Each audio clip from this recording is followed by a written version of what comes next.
La Voz de América presenta.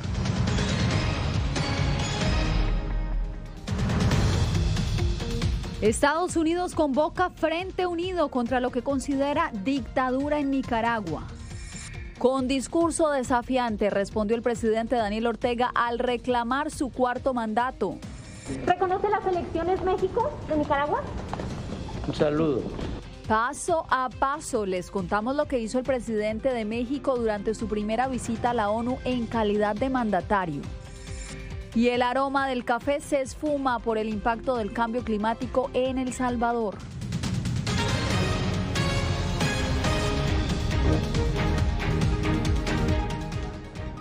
¿Qué tal? Les doy la bienvenida a esta emisión de El Mundo al Día. Estados Unidos endureció su condena contra las elecciones de Nicaragua. La administración Biden llamó a una acción conjunta de la comunidad internacional y estaría evaluando nuevas acciones para aislar al presidente Daniel Ortega. Jorge Agobián, ¿qué pasos adicionales se preparan respecto a la situación de Nicaragua?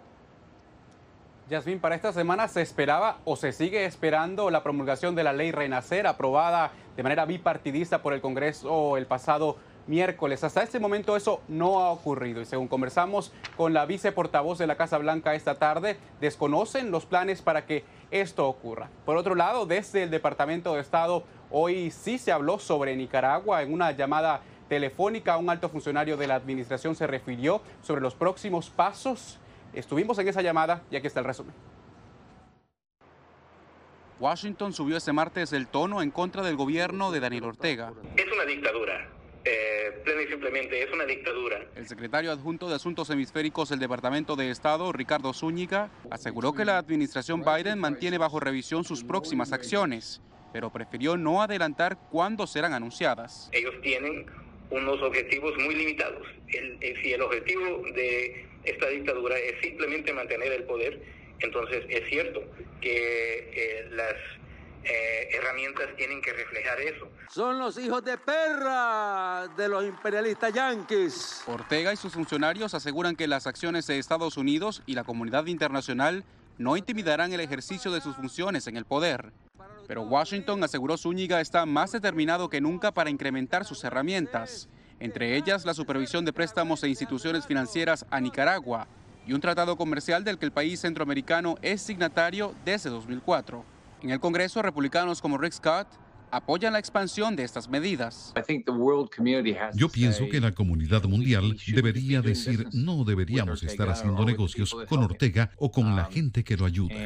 Mientras tanto, desde el Departamento de Estado esperan que la próxima Asamblea General de la Organización de Estados Americanos aborde ampliamente la situación en Nicaragua y se establezcan los próximos pasos del grupo regional que ha sido criticado por el gobierno de Ortega. Por cierto, el secretario general de la Organización de Estados Americanos, Luis Almagro, dijo el día de hoy en un comunicado que espera que la comunidad internacional anule las elecciones de Nicaragua. Eso comienza el día de mañana en la OEA, lo que será la Asamblea General. Allí se esperan reacciones conjuntas del grupo de países de la región. Yasmín. Estaremos atentos, Jorge, gracias. Y seguimos con Nicaragua porque tras reclamar su triunfo y con un lenguaje subido de tono, el presidente Daniel Ortega la emprendió contra los precandidatos que su gobierno ha enviado a la cárcel. Donaldo Hernández nos hace un recuento de lo que sucedió. Aunque los 7 precandidatos que tenían más posibilidad de hacerle frente en las urnas a Daniel Ortega quedaron fuera del proceso electoral porque están tras las rejas, el líder sandinista arremetió contra ellos y hasta les dedicó vulgaridades en su primer discurso como candidato reelecto. Se los deberían llevar para allá, para los Estados Unidos, porque esos no son nicaragüenses. Dejaron de ser nicaragüenses hace rato, no tienen patria. Según analistas, la reacción de Ortega responde a la postura del presidente de Estados Unidos frente al proceso del domingo, el cual calificó como una pantomima. La Casa Blanca señala que el líder sandinista fue a las urnas sin competencia, pues los opositores con más popularidad enfrentan procesos penales de supuesta conspiración contra el Estado. Aún hace falta las reacciones de la Organización de Estados Americanos.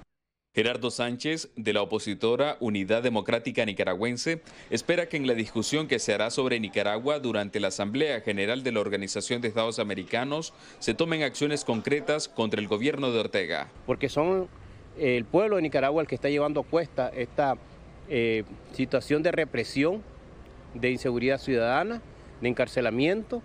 Sin embargo, el oficialismo y los partidos políticos que participaron en el proceso de votación defienden la legitimidad de las elecciones. Dios lo ayude y lo ilumine el presidente a tener mejores actitudes. Yo creo que él tiene nobleza. Daniel Ortega, de 75 años, y su esposa, la vicepresidenta Rosario Murillo, gobernarán por 5 años más Nicaragua, tras la ratificación como ganadores que hará el Consejo Supremo Electoral antes del 25 de noviembre. El presidente de México hizo este martes su primera visita a Naciones Unidas en calidad de mandatario, pero su presencia en Nueva York generó un impacto más allá de la sede del organismo. Celia Mendoza sigue paso a paso su estadía. Celia, ¿cuál fue el principal objetivo de la visita del mandatario a la ONU? Sabemos que para él lo más importante es llamar la atención acerca de las inequidades y en especial la falta de acceso a la vacuna de COVID-19 dentro del marco de Naciones Unidas y al mismo tiempo hizo un llamado a los líderes mundiales para tomar acción desde este organismo que según el mismo mandatario mexicano simplemente hasta este momento no ha hecho mucho. Con manifestaciones a favor. Él está poniendo un orden que se necesita en México. Un orden para las autoridades que son muy corruptas. Y en contra. Se nos hace el colmo que el presidente más corrupto que hemos tenido en la historia de nuestro país esté ahora viniendo a la ONU a hablar de corrupción. Llegó el presidente de México, Andrés Manuel López Obrador, a Naciones Unidas. ¿Reconoce las elecciones México? Evitando responder preguntas sobre la legitimidad de las elecciones en Nicaragua. Un saludo. El mandatario ingresó al Consejo de Seguridad acompañado del secretario general Antonio Guterres. Allí resonaron sus críticas en la reunión de alto nivel. Mientras las farmacéuticas privadas han vendido el 94% de las vacunas, el mecanismo COVAX, creado por la ONU para países pobres, apenas ha distribuido el 6%. Un doloroso y rotundo fracaso. Así se refirió López Obrador al acceso a la vacuna de COVID-19, pero sus críticas fueron más allá al denunciar lo que considera la inequidad social, el flagelo de la corrupción y la necesidad de que la ONU sea más efectiva. La riqueza no es contagiosa. La exclusión y las desigualdades de todo tipo, económicas, sociales y culturales, tienen un costo devastador en materia de seguridad. Situación que, según la embajadora estadounidense Linda Thomas Greenfield, genera otros retos. Los ciudadanos toman la difícil decisión de dejar sus países de origen con la esperanza de un futuro mejor. Tanto Estados Unidos como México se refirieron a los migrantes y los refugiados, asegurando que ambos están trabajando para tratar de buscar una solución a este problema. Yasmín.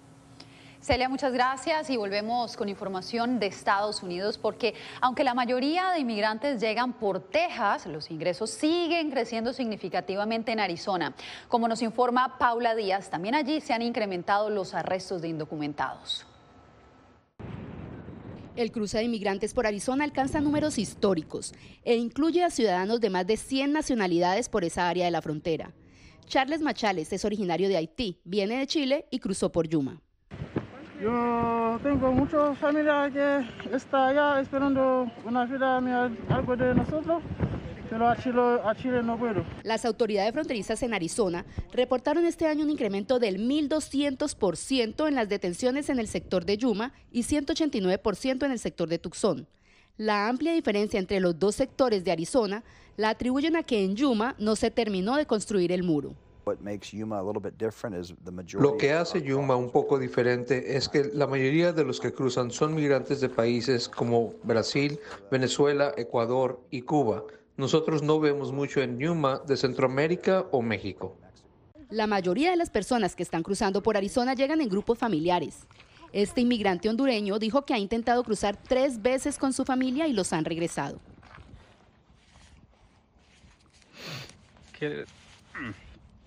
Querer darles un mejor futuro a los niños. Si vamos a lograrlo, lo voy a lograr con ustedes en familia y si no se puede vamos a estar todos juntos. En el sector de Tucson se entregan cada semana grupos de más de 100 inmigrantes, la mayoría menores no acompañados, reportó la patrulla fronteriza. Paula Díaz, Voz de América, Tucson, Arizona. El Salvador tuvo una época de oro en la que el cultivo del café fue uno de los productos estrella de su economía. Pero el impacto del cambio climático ha esfumado el aroma de la prosperidad. En este informe especial de La Voz de América, Claudia Saldaña nos muestra cómo los cafeteros enfrentan este reto. El café es una de las bebidas más populares a nivel mundial. Su sabor y bajo precio lo hacen indispensable y accesible para millones. El Salvador se ha caracterizado siempre por ser un productor de café. Hace 3 décadas se producían más de 4 millones de quintales anuales, pero ahora su producción ha bajado significativamente. La última cosecha que hemos tenido aquí es de 758.000 quintales. Diversos factores han impactado en la producción, pero el cambio climático es un problema que abruma a los productores. En el cambio climático se generó el hongo de la roya y abarcó demasiado El Salvador, lo destruyó totalmente el producto del café a las variedades susceptibles. Ha afectado porque como hoy el clima está loco, todo el mundo cafetalero, todos se quejan de la roya. Hace unas décadas esta enfermedad impactaba solo a cafetales de baja altura, pero ahora sí existe roya en todas estas alturas, hasta 1650 metros tenemos problemas. Los productores luchan por ganarle al cambio climático. Para sobrevivir, algunos buscan tierras más altas o siembran variedades de café más resistentes al clima. Quienes no logran adaptarse terminan por vender sus terrenos o migran a otros cultivos. Estos son sueños, son unos guerreros que estamos peleando. Tenemos que estar unidos. Aunque ahora una taza de café tiene un costo asequible, el impacto del clima en la producción podría hacer que en el futuro se convierta en una bebida de lujo. Claudia Saldaña, Voz de América, El Salvador.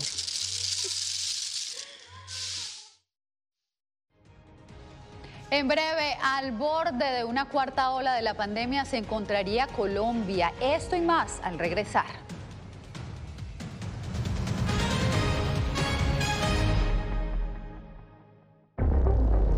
Son barcos pesqueros, en su mayoría barcos chinos. Imagínate 300 barcos en una sola zona, es un impacto terrible. Cogen todo lo que está a su alcance. Estos barcos parten de China, pero a veces pasan años sin regresar a sus puertos o a su país de bandera. No están guardando la basura en los barcos. Y esto es una prueba de eso. Hay muchas botellas.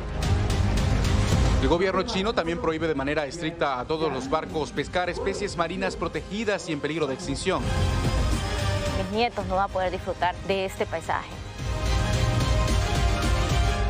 Si esto está pasando en Galápagos, ¿qué estará pasando en otro lado, no? Enjambre flotante, una producción especial de La Voz de América. Encuéntrala en vozdeamerica.com.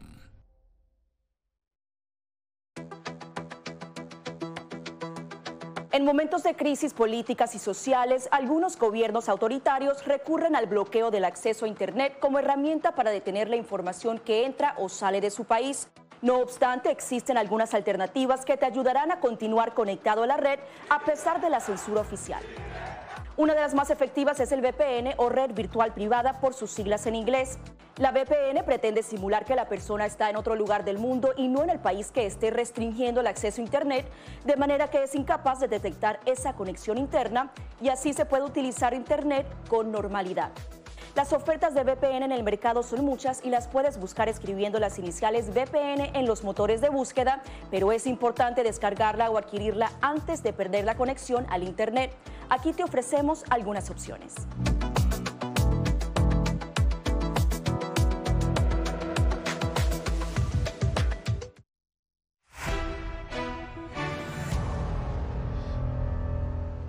Los tratamientos antivirales contra el coronavirus están cobrando más fuerza como alternativa para vencer la pandemia. De hecho, el gobierno de Estados Unidos anunció la compra de $1.000 millones adicionales de la píldora de la farmacéutica Merck, que según estudios científicos reduce la gravedad de la enfermedad. José Pernalete nos da la actualización de la situación de la pandemia del coronavirus. Además de las vacunas, los medicamentos antivirales representan otra arma en el arsenal contra el COVID-19. El gobierno de Estados Unidos reconoce la efectividad de este tratamiento y anunció la inversión de $1.000 millones adicionales en píldoras de la farmacéutica Merck. Ya en junio se había acordado con la empresa la adquisición de 1.7 millones de dosis. Para los expertos, esta formulación reduce la gravedad en los pacientes con coronavirus, disminuye el riesgo de hospitalización y muerte. Y desde la Organización Mundial de la Salud se destaca el valor de estos resultados. Entonces es otra arma en la lucha contra la pandemia de COVID-19. Y no olvidemos todas las otras armas que tenemos, y siempre es importante recordarlo. Por eso, los medicamentos y las vacunas son importantes. Sin embargo, en algunas comunidades de la nación, las tasas de vacunación están disminuyendo significativamente. Se advierte que la estadística en declive es a causa de mensajes confusos a la población sobre la relajación de restricciones en el uso de mascarillas en algunos edificios públicos y en las escuelas. En California, hubo manifestaciones contra la exigencia de vacunación completa. Al mismo tiempo, en aeropuertos de Estados Unidos se observaron lágrimas y abrazos entre quienes arribaron al país y sus seres queridos. Al terminar la restricción para viajeros extranjeros, la medida de prohibición estuvo en vigor por 20 meses. José Pernalete, Voz de América.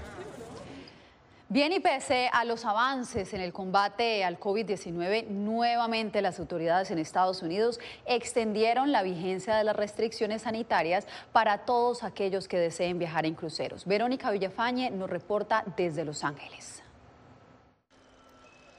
La industria de cruceros en Estados Unidos lentamente reinició operaciones con la autorización de los CDC si cumplían con estrictos protocolos de seguridad, incluyendo el uso de tapabocas a bordo, vacunas y pruebas anti-COVID para los pasajeros y la tripulación. La agencia planeaba levantar la orden en noviembre, pero anunció dejarla vigente hasta el 15 de enero. Los CDC decidieron extender temporalmente la orden debido a la continua propagación de la variante Delta.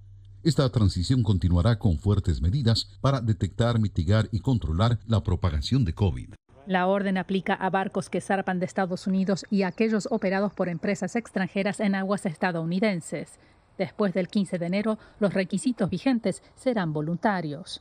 Los CDC advierten que navegar siempre presenta riesgo de propagación de enfermedades, algo que data a antes de la pandemia, como señala el doctor Edward Jones López. El caso de los barcos es muy particular, precisamente por ser un espacio restringido, donde hay mucha gente. El doctor dice que pre-COVID, por ejemplo, se registraron brotes de enfermedades gastrointestinales. Un solo caso podría propagarse muy rápidamente porque hay un espacio limitado para poder ir.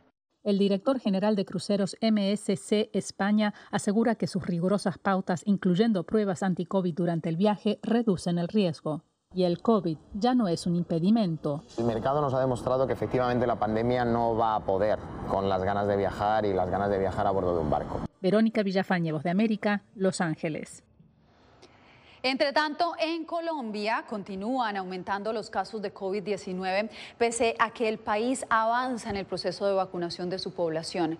Yair Díaz nos dice que en este momento el país andino registra más de 2.000 contagios diarios. Durante 4 semanas consecutivas se han registrado incrementos en nuevos casos de coronavirus en Colombia. Las autoridades sanitarias prenden las alertas por la posible llegada de un cuarto pico de la pandemia. Podemos seguir teniendo transmisión. Probablemente esa transmisión puede estar asociada a determinadas épocas del año, bien sea la estacionalidad, por los cambios climáticos, como con otros virus respiratorios. Según el Ministerio de Salud, se presenta un incremento de casos positivos para COVID-19 del 30% durante las 2 últimas semanas. Hemos registrado un leve incremento del número de casos, como el departamento de San Andrés y Providencia, como zonas de frontera, particularmente en la ciudad de Cúcuta.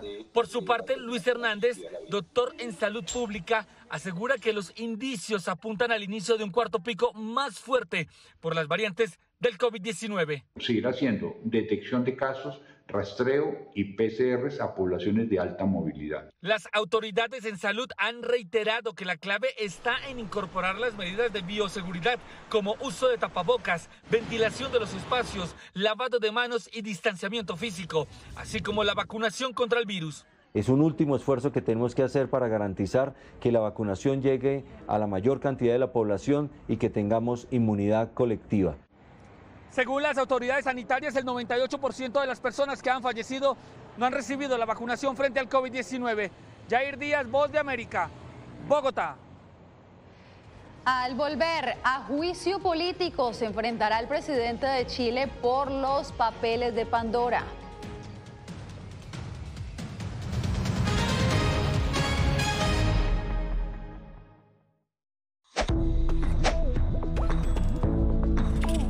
La Organización Mundial de la Salud asegura que las mascarillas son esenciales para eliminar la transmisión del nuevo coronavirus y salvar vidas. Por ello, recomienda su uso cuando se está en lugares concurridos, donde no se pueda mantener el distanciamiento social y en lugares con poca ventilación.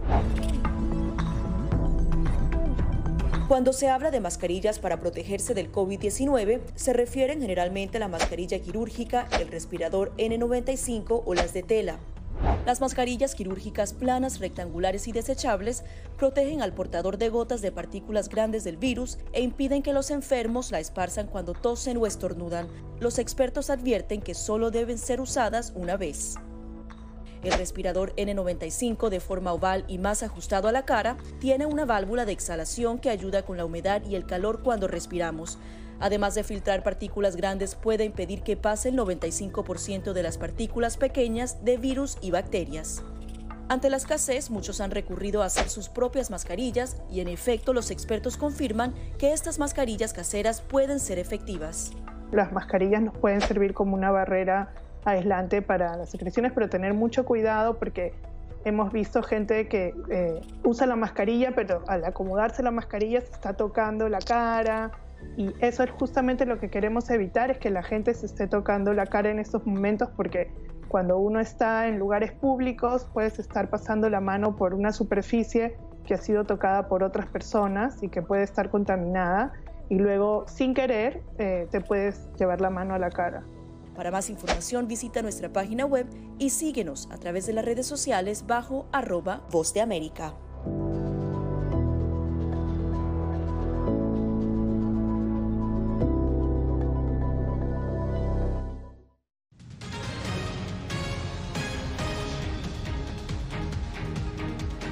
Retomamos la información en El Mundo al Día. Con una reñida votación en la Cámara de Diputados, Chile aprobó abrir un juicio político contra el presidente Sebastián Piñera. Laura Sepúlveda nos explica en el siguiente reporte las razones por las cuales el escándalo de los papeles de Pandora pusieron al mandatario al borde de la destitución. Por la afirmativa 78 votos, 67 en contra, 3 abstenciones. Este fue el resultado de la votación de la Cámara de Diputados que abrió paso a un juicio político contra el presidente de Chile, Sebastián Piñera, situación que Robert Frank, académico de estudios públicos de la Universidad de Chile, dice tendrá un impacto político limitado. Yo creo que si llegara a ser destituido va a ser más bien una anécdota media trágica en la carrera política del presidente, pero no creo que tenga mayor impacto ni en la estabilidad política del país ni en el resultado de las elecciones. Esto teniendo en cuenta que Chile está a menos de 2 semanas de la primera ronda de elecciones presidenciales y legislativas.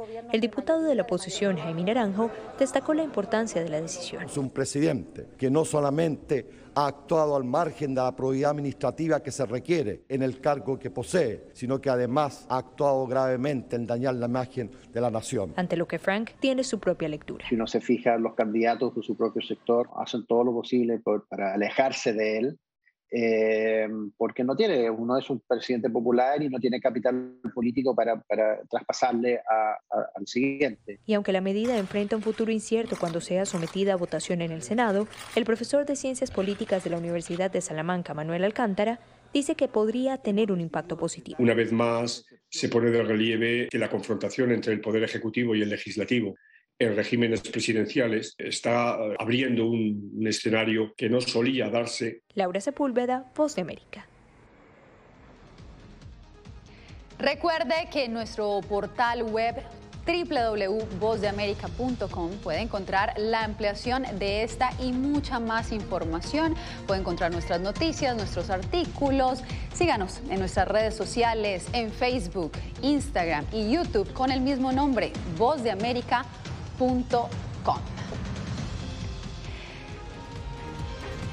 Bien, y vamos a Venezuela. Más adelante, la recompensa a los extraordinarios refuerzos de un grupo de innovadores en plena pandemia.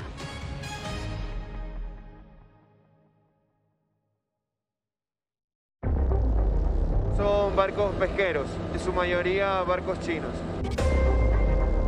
Imagínate 300 barcos en una sola zona, es un impacto terrible. Cogen todo lo que está a su alcance. Estos barcos parten de China, pero a veces pasan años sin regresar a sus puertos o a su país de bandera. No están guardando la basura en los barcos. Y esto es una prueba de eso. Hay muchas botellas. El gobierno chino también prohíbe de manera estricta a todos los barcos pescar especies marinas protegidas y en peligro de extinción. Mis nietos no van a poder disfrutar de este paisaje. Si esto está pasando en Galápagos, ¿qué estará pasando en otro lado, no? Enjambre flotante, una producción especial de La Voz de América. Encuéntrala en vozdeamerica.com.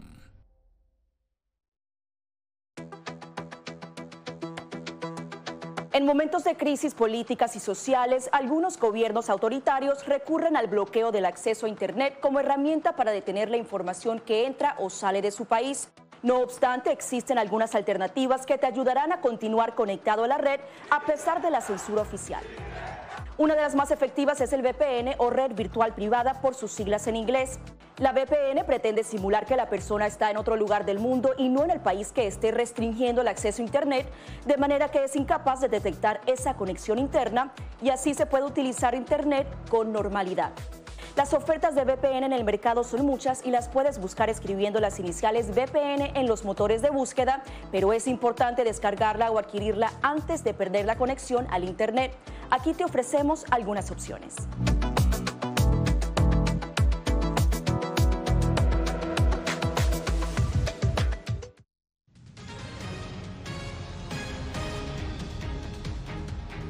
Gracias por seguir en El Mundo al Día. El gobierno de Guatemala premió a un grupo de emprendedores por crear una plataforma que terminó resolviendo muchas de esas preguntas que surgieron especialmente al inicio de la pandemia. Eugenia Sagastume nos cuenta más sobre este proyecto llamado Alma. Como una asistente de logística médica automatizada, y eso es lo que significa Alma. Entonces ella quiere asistir el proceso de esa búsqueda de respuestas. Respuestas acerca del COVID-19, cómo se comporta el virus, métodos de prevención, tratamiento y ubicación de centros de vacunación. Es lo que ofrece Alma, un proyecto que nació en 2020 con la llegada de la pandemia a Guatemala. Para poder responder de manera automatizada las preguntas que eran frecuentemente realizadas y así dejarle el tiempo personal al sistema de salud. El equipo de Alma está conformado por 8 personas con conocimientos en salud, tecnología, comunicación, relaciones públicas y sociología, y debido a su impacto fueron reconocidos por la Secretaría Nacional de Ciencia y Tecnología con el Premio a la Innovación 2021. Lo que pretende es posicionar a estos ganadores como referentes de innovación en el país para que sean un ejemplo a seguir para los demás emprendedores e innovadores que buscan causar el mismo impacto. Alma actualmente cuenta con un chat, perfiles de Facebook, Twitter e Instagram, una página web y el plan para 2022 es crear un centro de llamadas gratuitas. Les va a atender un agente, inicialmente en español, pero eventualmente queremos agregar 5 idiomas mayas. Y fortalecer el equipo para que el servicio llegue a más personas en Guatemala. Eugenia Sagastume, Voz de América, Guatemala. Finalizamos con el regreso a la Tierra de 4 astronautas que viajaron a bordo de una cápsula de SpaceX. Tras pasar 200 días en la Estación Espacial Internacional, la cápsula que transportó a los 4 astronautas descendió sobre el Golfo de México frente a la costa de Pensacola en Florida. Bien, y con esto nos despedimos por hoy. Les agradezco su sintonía. Recuerde que mañana nos encontramos nuevamente porque usted y yo tenemos una cita aquí en El Mundo al Día. Les informó Yasmín López. Les agradezco por estar con nosotros en esta emisión.